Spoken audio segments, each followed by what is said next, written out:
We got a report out there that the Big Ten is socializing, whatever that means, the idea of a 24 and 28 team college football playoff. If you've watched this show, you know this makes our blood boil. If you know the college football calendar, this is just screaming and begging for college football games to actually be played so we can get this nonsense in the rearview mirror. Regardless, though, this is a big storyline. So we aren't including this in a full-length show, but you can catch all the full-length shows on this channel, the On3 YouTube channel, and this show, The Hard Count, that actually values and cares about college football, unlike this 24 and 28 team playoff model. To reiterate the storyline here, Ross Dellinger reports the Big Ten, again, socializing. Does socializing mean you're on like a conference call, like that report says? Is socializing you're texting in a group chat and sending emojis and saying, hey, what if we did a 24 and 28 team playoff model? That's what's, again, being, quote, socialized. 24 to 28 college football playoff. Nobody's asking for this. Can we just start there? Nobody that actually loves and cares about college football is asking for us to double the college football playoff field as it stands right now. Okay, now I was the guy saying, hey, 4 is good. Let's stick with 4. Want to go to 12? Okay, be my guest. Genie's out of the bottle. The problem with this whole discussion of going to more teams is, you know what? It's not going to stop if we get to 24 teams. If we get to 28 teams, it's not going to stop. You know why? Because nobody's in charge. You know who's in charge? Benjamin Franklin. He's in charge right now. There's nobody that's controlling the power within college football, i.e. a commissioner, that can say, you know what? That's not good for the sport. Let's put a stop to this. What I said a second ago, though, nobody's actually asking for this. The fans that sit at home and watch the games from sunup to sundown, what we love and appreciate and have come to value about college football is the fact that we have the greatest regular season on the face of planet Earth. Every single Saturday, your well-being emotionally is at stake because those 18 to 22-year-olds, if they don't bring their best, they lose that football game, guess what? Their season is altered massively. And so by that nature, your well-being emotionally is altered massively, okay? Now, there became some more margin here with the 12-team playoff, so I understand that.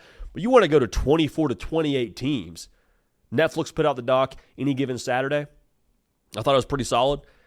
The next Netflix doc around college football, if this becomes a reality, will be called Any Given Saturday, but who really cares, because the college football playoff is going to get everybody into the dance anyway, so it doesn't matter if you lose a game. Like, you see where I'm going with this? We are totally diluting and messing with what has made college football for the entirety of the sport's history. And we're even tinkering with that in the 12-team playoff. Go to 24 to 28 teams, forget about it.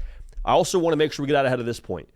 People were saying this for the 12-team model, and I don't think it's trending great, but people are going to start pounding the table for this. People that wear suits and ties and are in charge of TV deals and stuff like that are going to start saying stuff like this. This is good for the sport. More football equals more football, which is a good thing. You don't love football, you don't want to see more games, you must not love ball. Just total gaslighting. Total gaslighting.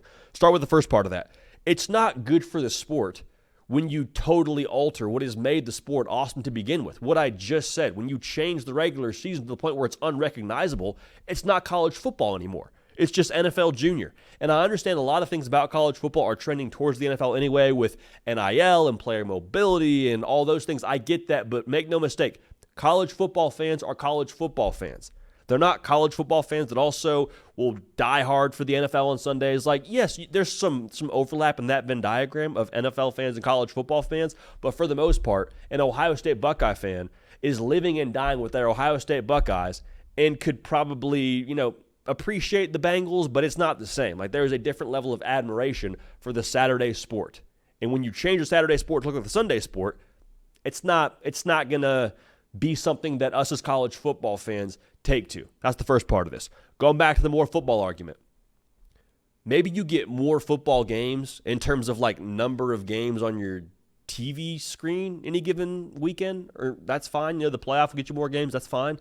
But you're not getting a more meaningful football.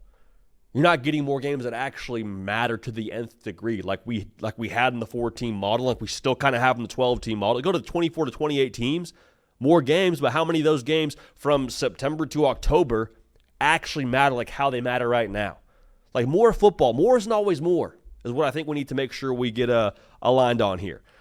So I think a lot of us, myself included, like saw this headline and your knee-jerk reaction is, I'd be surprised if that happened. Like, probably not. That's such a bad idea to go to 24 to 28 teams for a college football playoff. That I don't see that really being a reality. There's no way they're that dumb, right? But then you sit with it for longer. Then you start to think about who's in charge. Nobody's in charge. The people who are in charge here are acting in the best interests of their conference and of the money their conference makes. So in some way, it's hard to really blame the people in charge because they're not in charge of college football. They're in charge of their own specific sector of college football.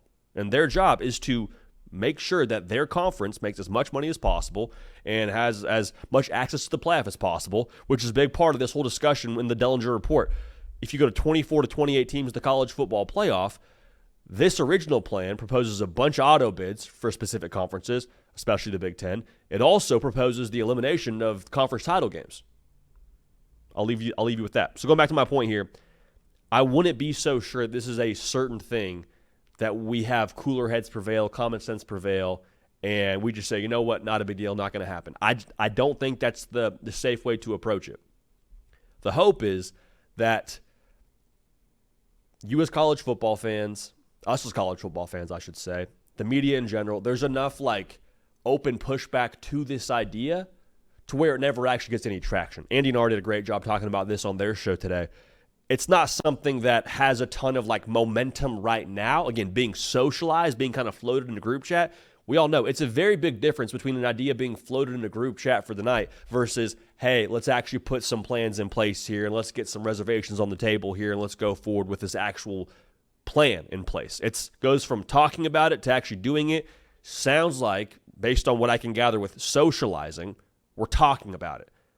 If you can cut that idea out of the talking stage, then we will all be better for it. But this is a ridiculous idea. I hope it doesn't get any more traction than it has right now. And this would completely change the complexion of the sport that we all have come to know, love, and enjoy and cherish. And it will not look the same should we go forward with a 24 to 28 team playoff model. It makes me sick thinking about it. Don't put it past them. Don't put it past them, but I'm hoping we can all together push back against this. So, in the comment section on the socials, Instagram, Twitter, at JD PicKell, y'all let me know what you think about this. We've made our thoughts very clear here. Caden Smith on the ones and twos. Myself, JD PicKell. Appreciate y'all. Love y'all. We will keep this party rolling. We will see y'all next time.